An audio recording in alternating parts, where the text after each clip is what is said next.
Hey everyone, and welcome to BP. My name's Richard, and today I'm on my BSA Gold Star. She's currently about 10 months old, and she's looking quite scruffy because I tend to use her and tend to not have too much time to give her a clean. However,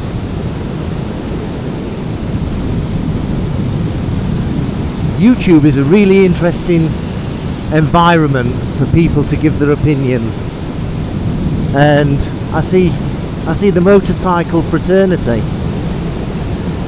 arguing about, what are the best bikes at this particular price range. Now the BSA starts at £6,000 with the Black Shadow, so that's how much it costs, £6,000 and a bit above. You can get a second-hand one for about £5,500, which I personally think is a bit too much. However, that's my opinion. So we get people that are riding the Royal Enfield 650 that don't think that the BSA is any good, and BSA riders think that the Royal Enfields are no good, and things like that. And we're in a bizarre situation at the moment. A bizarre situation where in 2024, and it's February, and it's currently quite cold, so I'm wearing my Iron JS gloves, which are heated and doing beautifully, and this guy's got no time to wait for me, but anyway, with his private number plate. So we seem to be in a situation where we're arguing against each other, and often it's for the same cause. Royal Enfield are great. BSA Gold Stars are great.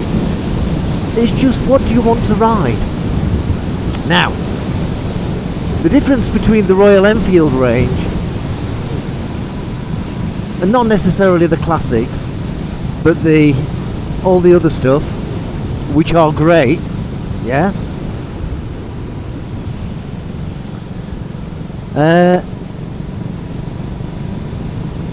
is, they're great bikes. They're great bikes, but they don't hark back to the original times, except for the classics. Yeah. And this is almost like one of the Royal Enfield classics. This BSA Gold Star is like one of the Royal Enfield classics. And this is not just a nod. This is pointing back to the 1960s when riding the Gold Star. What's he doing? He overtakes me, then has to pull in.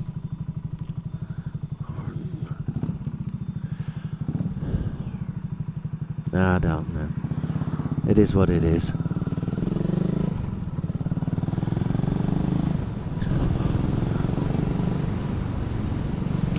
So this is not just a nod. This is something right back to the 1960s. So if that's true, who's it aimed at? So 80% of the time, on Parento's rule, 80% of the time, this is going to be aimed at someone that's at the age of 60 years and above. That's got to be true. And 20% of the time, you'll get some younger person, 40 years or below, that might just want something that harks back to different times.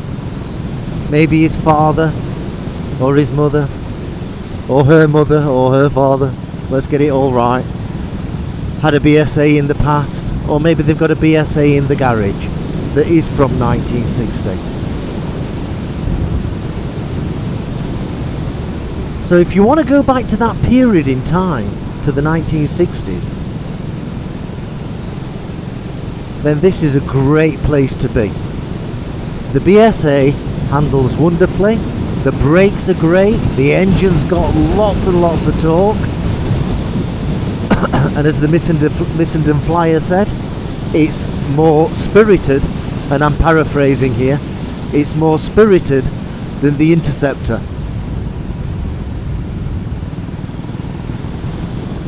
Probably with that additional torque of about 55 Newton meters or whatever it is.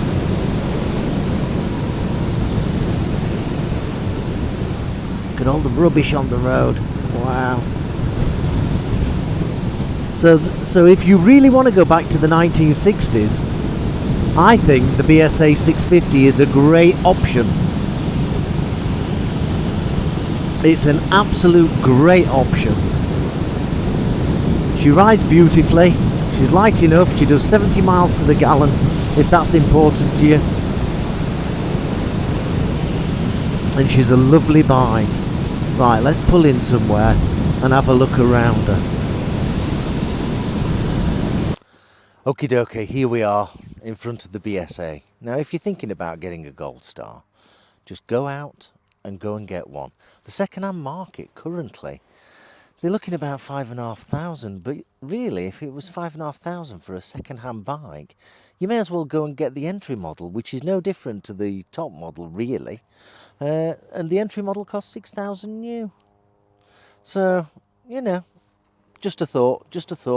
So, what don't people like about it? The radiator. It's a radiator. Most bikes have radiators today. And yes, it is a bit big, but it's okay. It's not a major problem. Yeah, this is not a major problem. Yeah, so frame on it, welds are absolutely fantastic. The exhaust is the exhaust. Yes, there's the weld mark halfway down here, but that's okay. That's not a major problem. The brakes are great, the Brembo brakes. Everything's great there. The handling's great. I'm 13 stone. And these are the standard shock absorbers on the rear, and they are fine for what the bike is built for. The bike wasn't built for doing 94 mile an hour round a 90-degree bend. The bike was built to chug around and enjoy yourself and not go racing around the streets. However, let's understand it does go over 100 mile an hour. It does do the ton. Yeah, it goes beyond the ton. So, and when I get over to Germany on the autobahns, I'll prove that. Yeah, but that's sometime in the very near future.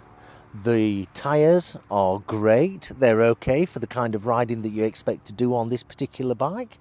The range is great on the tank. I think it holds about 3 gallons. So 70 miles a gallon.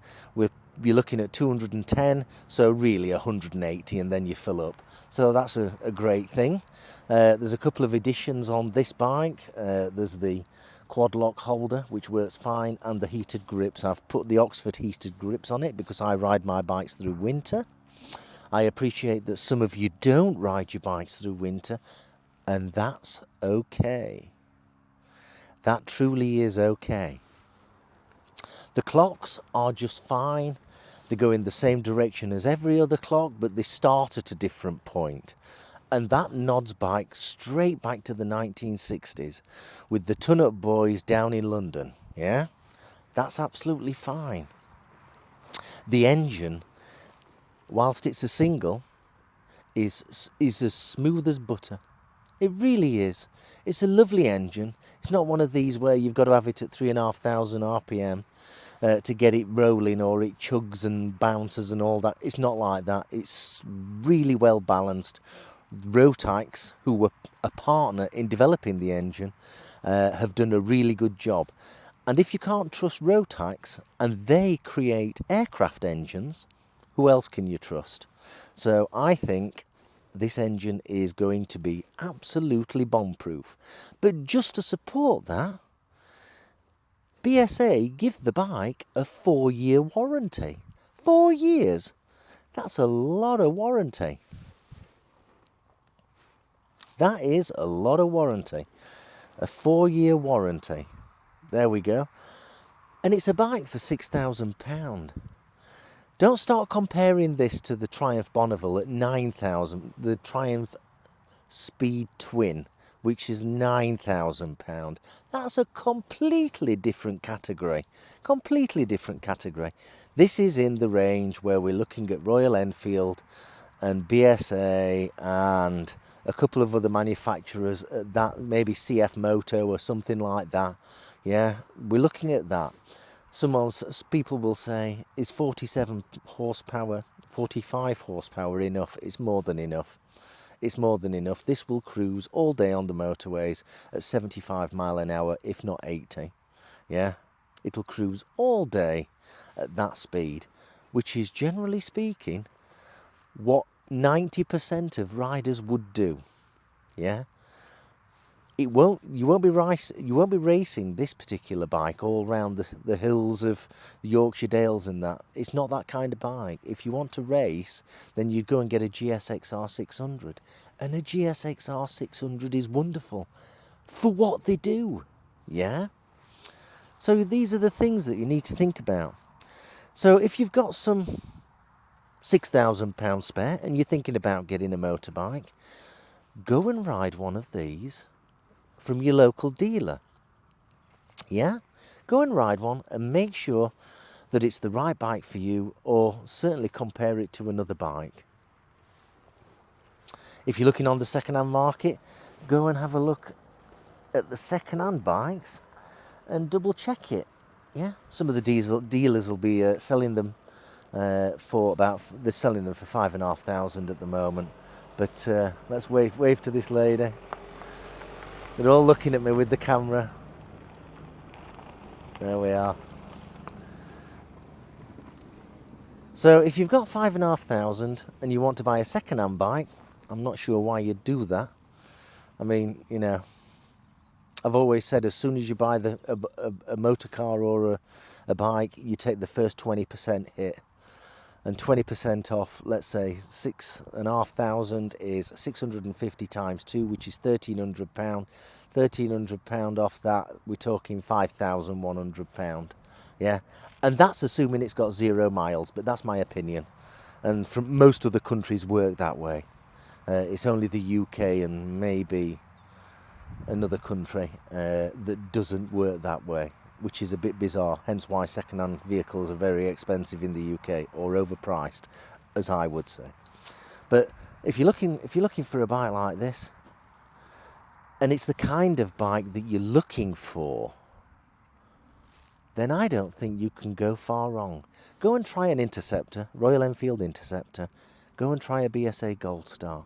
See which one you prefer. If you prefer the Royal Enfield, that's wonderful. If you prefer the BSA, that's wonderful as well. Go ride one and then stop wasting time thinking about what you're going to do next or whatever. Just go and get a bike and start riding on the streets. You'll have a wonderful time. A wonderful time. Certainly on this machine. I mean, my other bike is a Triumph Tiger 900, and that's in a completely different league to this. And this weekend I'm going away to have some fun on that. And it'll be absolutely wonderful.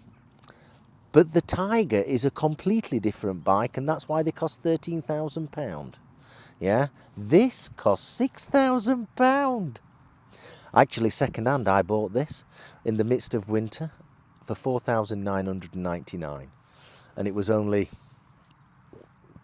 6 months old, with 1,100 miles on it. So you can get bargains.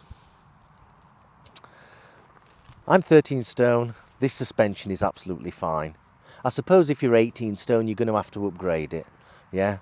But then again, that said, I don't go flying around the corners at 95 mile an hour. And I just take it easy. I hope you found this useful. As the motorcycling season starts up again in a month or two, think about buying your bike now. This is when you get the best deal. We're in February 2024. No one's buying bikes. This is where you get your best value for money. Hope you found this useful. I'll see you very soon. Don't forget to subscribe. Don't forget to like. Don't forget to send me £1 million. See you very soon. Thank you. Bye-bye.